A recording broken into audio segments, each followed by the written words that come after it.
Bismillahirrahmanirrahim. Assalamualaikum warahmatullahi wabarakatuh. Perkenalkan, nama saya Ren Andriawan dengan NIM 241214046, dan pada kali ini saya berkesempatan mendapatkan materi akselerator Van de Graaff.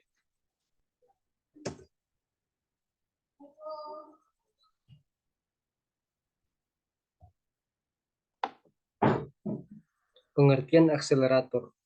Istilah akselerator atau pemercepat dalam ilmu fisika dapat diartikan sebagai alat yang dapat meningkatkan kecepatan partikel untuk menghasilkan energi kinetik yang sangat besar dan dapat menumbuk atom target.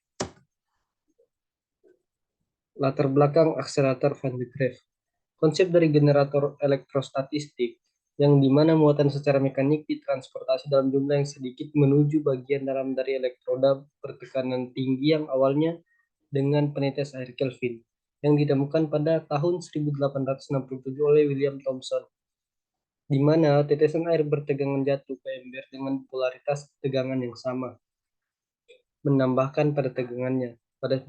Pada mesin jenis ini, gravitasi menggerakkan tetesan air melawan dari medan elektrostatik yang berlawanan dari ember. Kelvin sendiri menyarankan untuk menggunakan sabuk untuk membawa muatan daripada air. Pada mesin pertama elektrostatik telah digunakan sabuk tak terhingga untuk mentransfer muatan yang dibuat pada tahun 1872 oleh Augusto Righi. Pada mesin itu digunakan sabuk terbuat dari karet India dengan kawat cincin sejalur sabuk dari pengilas bawah oleh induksi elektrostatik menggunakan pelat pemuatan. John Gray juga menemukan mesin sabuk pada tahun 1890. Mesin sabuk yang lebih kompleks lagi ditemukan pada tahun 1903 oleh John Berbois. Inspirasi yang secara langsung berkontribusi untuk pembuatan generator Van de Graaff. Van de Graaff S1 telah mengembangkan pada tahun 1920-an, di mana muatan telah ditransportasi pada sebuah elektroda oleh bola-bola logam, di mana mengembalikan prinsip dari tetesan air Kelvin. Jadi pengembangan awal akselerator Van de Graaff ini dikembangkan pada tahun 1929 oleh fisikawan Robert G. Van de Graaff pada Princeton University dengan bantuan koleganya Nicholas Bohr. Mode awalnya didemonstrasikan pada bulan Oktober 1929. Mesin awalnya menggunakan kaleng logam biasa, motor rotor kecil, dan pita supra yang dibeli pada toko kelontong di Amerika Utara. Setelah itu, dia mengajukan ke ketua Departemen Fisika membuat $100 untuk mengimprovisasi versinya itu. Dia menempatkan uangnya dengan beberapa merek kerepotan dan kesulitan. Pada tahun 1931, dia dapat melaporkan mencapai 1,5 juta volt, mengatakan mesinnya itu sederhana, murah, dan portable.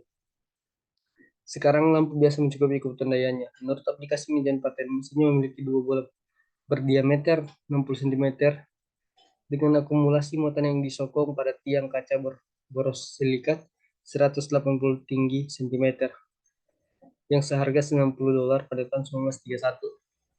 Pengajuan kedua Van de Graaff itu bulan Desember 1931, di mana ditujukan pada Massachusetts Institute of Technology sebagai ganti dari bagi hasil bersih. Dan pada tahun 1933, Van de Graaff membangun model setinggi 12 meter di Fakultas Mead di Round Hill yang didonasikan oleh Colonel Edward Harry Green. Van de Graaff, generator Van de Graaff yang simpel terdiri dari sabuk karet atau material yang fleksibel bersifat elektrik. Dielektrik yang berjalan melewati dua roller bermaterial yang berbeda. Yang satunya terselimuti dengan bola logam yang kosong. Elektroda logam berbentuk sisir pada gambar kedua dan 7 di diagram di sebelah itu diposisikan dekat dengan tiap rollernya. Bagian sisir atas yang bagian 2 terhubung ke bola, dan bagian bawahnya yang ketujuh nomor 7 ke tanah. Ketika motor digunakan untuk mengendalikan sabuk dengan efek triboelektrik menyebabkan elektron berpindah dari material yang tak sama dari sabuk dan dua roller tersebut.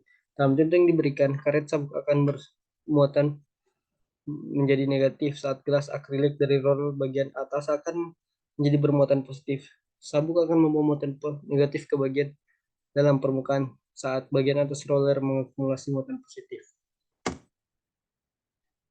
Selanjutnya, medan elektrik yang kuat mengikuti bagian roller atas permuatan positif yang gambar nomor 3.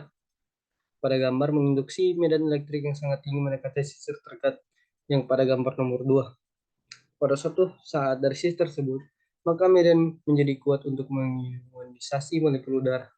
Elektron dari molekul udara akan tertarik keluar dari sabuk. Pada saat ion positif tertarik ke sisir, pada sisir yang telah dinetralkan dengan elektron dari logam akan meninggalkan sisir dan bagian satu dengan beberapa elektron dan bermuatan negatif. Hukum Gauss. Seperti diilustrasikan pada eksperimen ember Faraday, muatan positif yang berlebih akan diakumulasi pada bagian permukaan luar dari bagian luarnya, menghilangkan medan elektrik. Dilanjutkan untuk mengatur sabuk menyebabkan induksi elektrostatik, di mana akan membangun banyak muatan pada selimut luar. Muatan akan diakumulasi secara kontinu sehingga muatan akan meninggalkan bola melalui pengucuran dan pelepasan koronal yang sama dengan muatan baru yang dibawa menuju bola dengan sabuk tersebut. Bagian luar terminal bola, medan elektrik yang tinggi disebabkan dari tegangan tinggi dari bola tersebut, di mana akan mencegah tambahan muatan yang berada di luar. Namun, sejak muatan elektrik mengkonduksi dari konduktor muatan elektrik di dalam, muatan bisa ditambahkan secara kontinue dari dalam tanpa membutuhkan potensi yang penuh dari bagian luar. Bagian terbesar dari bola yang terdalam dari tanah, semakin tinggi dari potensi tertingginya.